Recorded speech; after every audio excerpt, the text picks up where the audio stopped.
ay rated SPG. Striktong patnubay at gabay ng magulang ang kailangan. Maaaring may masiselang tema, lengguwahe, karahasan, sexual, horror o droga na hindi angkop sa mga bata.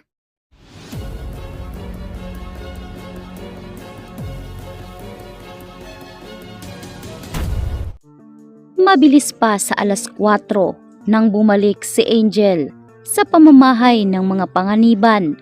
Doon ay sinipat niyang mabuti kung naunahan na nga ba siya nitong si Vanessa. Subalit tila nagmamaang-maangan pa rin itong si Vanessa kasama si Marco na bumalik sa kanilang pamamahay. Galit na galit itong si Madam Sylvia dahil bakit pinili pa umano ni Marco na dalhin ang isang baliw sa kanyang pamamahay. Ngunit anya pa ni Marco na iihiwanan niya na umano ang kanyang inang si Sylvia. Lilipat na sila sa luma nilang tahanan kasama si Mikay at itong si Yaya Veron. Nang laki ang mata ni Yaya Veron sa desisyon ng kanyang among si Sir Marco. Ngunit wala nang nagawa si Yaya Veron dahil ito ang kagustuhan ng anak ni Madam Sylvia. Sinubukan pa nga nitong si Angel na sumama sa pag-alis nila Marco. Ngunit giit ni Marco na hindi niya na kailangan pa si Angel. Mas mainam kung mananatili siya sa kanilang pamamahay kasama si Madam Sylvia at ang mga iilang katulong. Hindi umano makakatulong kay Vanessa kung pati si Angel ay sasama pa, lalo tila hindi nga nagkakasundo ang dalawa. Ngunit dito na naman susubukan nitong si Angel na lasunin ang usapan ni Mikay. Ngunit si Mikay ay kinausap na ng mabuti ng kanyang ama. Sinabi ni Marco na kung tutulungan umano ni Mikay ang kanyang daddy na tuluyang gumaling ang kanyang mami Vanessa, ay siguradong hindi rin magtatagal ay magiging maayos din ang pag-iisip ng kanyang ina. Sa ngayon ay kinakailangan umano ng tulong ng kanyang mami Vanessa at sana'y maintindihan ito ni Mikay. Kaya naman nag-alsa baluta na si Marco, pati ang mga damit ni Mikay ay inayos niya na rin.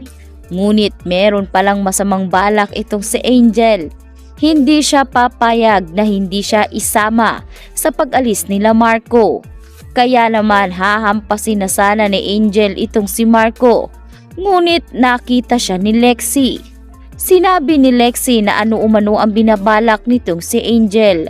Kitang-kita niya kung paano hambalusin sana ni Angel ng matigas na bagay si Marco. Ngunit nagkunwari pala itong si Marco na hindi niya napapansin. Subalit dito na nga sinubukan na tumawag ng mga pulis ni Marco dahil malakas talaga ang loob niya na may kinalaman si Angel sa nangyari sa kanyang anak na si Luigi. Sa pagkakataong ito, kinabukasan ay tumawag nga itong si Lorraine at Fonz kay Marco para mag-update dahil nagkamalay na umano ito si Mr. Guerrero. Sinabi umano ni Mr. Guerrero na si Kiara umano ang nagtangka sa buhay niya at muntik na nga siyang malagay sa alanganin. Kitang-kita niya ang pagdating umano ni Kiara. Ngunit nagtataka itong si Marco kung paano naging Kiara si Angel. Ipinaliwanag ng mabuti ni Vanessa kay Marco na nagkapalit umano ng kaluluwa ang kanyang kapatid at ang kapatid nga ni Angel sa ina. Naniniwala siya na matagal nang wala ang kanyang kapatid na si Angel at sa katawan ngayon namamalagi ang kaluluwa nitong si Kiara. Kaya naman nangingilabot sa takot si Marco.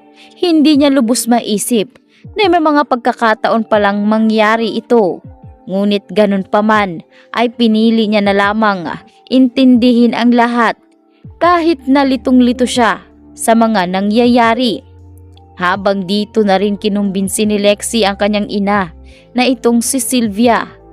Nabuksan umano muli ang kaso ng kanyang daddy Carlito dahil malakas umano ang kutob niya na may kinalaman si Angel.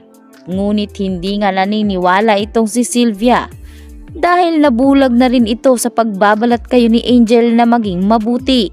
Kaya sinabi ngayon nitong si Lexie na wag umano siyang masyadong magpapakampante dahil baka siya ang suwagin sa susunod ni Angel. Kung kaya umanong saktan ni Angel ang kanyang sariling kapatid na si Vanessa, ay ano pa, itong si Madam Sylvia. Lumantad na rin sa presinto ang ina nitong si Angel na si Manang Merly. Isiniwalat niya ang lahat. Nilibing umano siyang buhay ng kanyang sariling anak. Mabuti na lamang at dumating itong si Vanessa at ang kanyang mga kaibigan dahil kung hindi ay baka pinaglalamayan na ngayon itong si Manang Merly at siguradong mababaon na rin sa lupa ang lahat ng mga kasanungulingang ginawa ni Angel.